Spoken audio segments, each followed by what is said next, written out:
God bless you. Predestined Seed.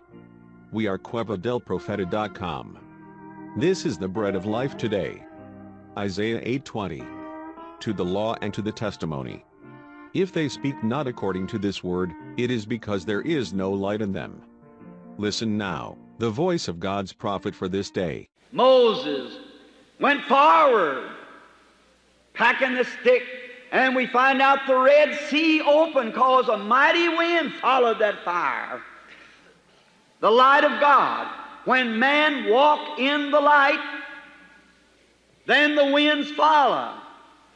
Jesus said, Tarry in the city of Jerusalem until you're endued with power from on high. And they waited until there come from heaven a sound of a rushing mighty wind.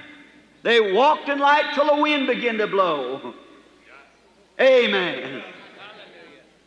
Just step in the light tonight. You outside of Christ, the winds will come back again like they was on the day of Pentecost. Just keep walking in the light. It'll separate the thing that was hindering you from one side to the other. From one side to the other. Shalom. If this video was a blessing for your life, like, share and subscribe to our YouTube channel. God keep you, dear brother and sister. Quiero amarte, Señor, y sentir la paz excelsa de tu amor.